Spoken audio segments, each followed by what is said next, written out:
2 साल पहले चुनाव हुए थे चंडीगढ़ के म्यूनिसिपैलिटी के।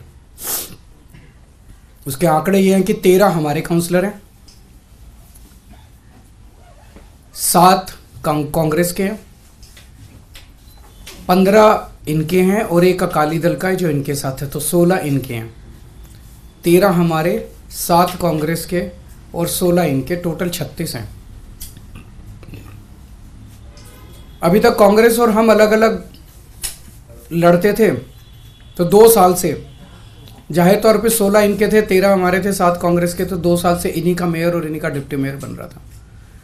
स्टेट कैलकुलेशंस हैं, स्टेट इस बार इंडिया गठबंधन के तहत कांग्रेस और आम आदमी पार्टी साथ आ गई, तो स्टेट इलेक्शन था, 20 हमारे थे, 16 उनके थे। इसमें कोई बहुत बड़ी गणित नहीं थी, इसमें कोई बहुत बड़ा वो नहीं था, लेकिन शुरू से इनकी नीयत खराब थी। शुरू से इनकी नीयत खराब थी। जब से चुनाव ऐलान हुए, सबसे पहले तो इन लोगों ने प्रिसाइडिंग ऑफिसर, अपनी पार्टी के एक कार्यकर्ता को, अपनी पार्टी के एक ऑफिस बेरर को, पदाधिकारी को इन्होंने प्रिसाइडिंग ऑफिसर घोषित कर दिया। उसके बाद जब चुनाव की तारीख तय हुई, 18 जनवरी को चुनाव था, अचानक 18 जनवरी को इनका पदाधिकारी जो था, ये प्रिसाइडिंग ऑफिसर, ये बीमार, बोला मैं बीमार हो गया, अस्पताल में चला गया और चुनाव इंडेफिनेटली टाल दिए गए। हम कोर्ट गए और कोर्ट से हम लोग तारीख तय करवा के लाए।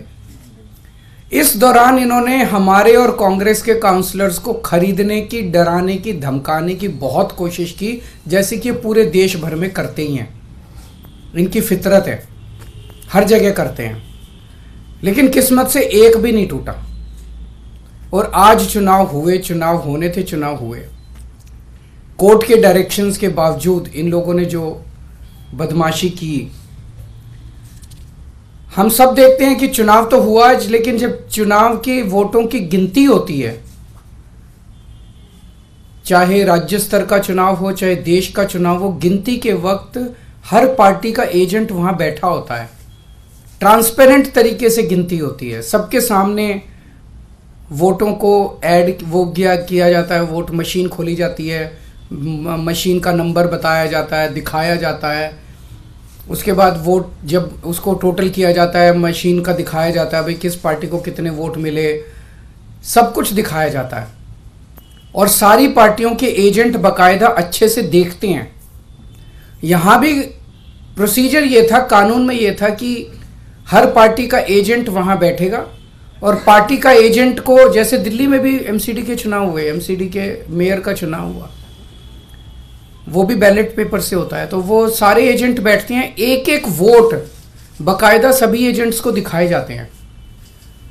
अगर किसी एजेंट को कोई आपत्ति करनी हो, भाई ये वोट इनवैलिड है, तो वो सबको दिखाया जाता है। अगर कोई एजेंट कहता है ये वोट इनवैलिड है, सबको दिखाया जाता है, सब उस पर अपने अपने तर्क देते हैं और प्रिसाइडिंग ऑफिसर अपनी उस पर रूलिंग देता है। एक तरह से क्वासी जुडिशियल वो करता है कि उस पर रूलिंग देता है। इन महाशय ने, जो इनके पदाधिकारी बीजेपी के आदमी थे, प्रिसाइडिंग ऑफिसर थे, इन्होंने आज किसी एजेंट को अपने पास नहीं आने दिया। इन्होंने सारे एजेंट्स को दूर धकेल दिया और खुद ही सारी वोट लेके बैठ गए और बाकायदा कैमरे के अंदर दिखाई दे रहा है कि किस तरह से वोट, जो हमारे वोट थे उनके ऊपर वो टिक मार्क करके उसको इनवैलिड, मतलब 2 टिक मार्क लग गए तो ये वोट इनवैलिड हो जाएगा। वो टिक मार्क करके इनवैलिड करते जा रहे हैं और फिर नीचे साइन कर रहे हैं। कुछ वोट पे मात्र साइन कर रहे हैं और कुछ वोट पे एक टिक मार्क और लगा रहे हैं। वो साफ साफ वीडियो में दिखाई दे रहा है। तो 36 वोट पड़ने थे, 36 में 16 इनके थे, 20 हमारे थे, 16 इनके पड़ गए, 16 इनके पक्ष में पड़े। 20 में से 8 वोट जो हमारे थे, वो 8 वोट इन्होंने कैंसिल कर दिए, इनवैलिड डिक्लेयर कर दिए। यानी कि 36 में से 8 वोट, मतलब 25% वोट इनवैलिड डिक्लेयर कर दिए। ये कौन सा चुनाव हुआ? पिछले साल जब चुनाव हुए थे तो हमारा 1 वोट इनवैलिड डिक्लेयर हुआ था।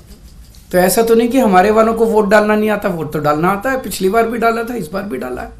इस बार कैसे ऐसा हो गया कि सारे वोट डालना भूल गए हमारे वाले, सारे वोट इनवैलिड हो गए? तो पहले से सोच के आए थे कि इनको गुंडागर्दी मचानी है। किस्मत अच्छी थी कि कैमरे के अंदर सब कुछ पकड़ा गया। हमसे जुड़े रहने के लिए हमारे YouTube चैनल को सब्सक्राइब करें और नई वीडियो की नोटिफिकेशन के लिए बेल आइकॉन को दबाएं।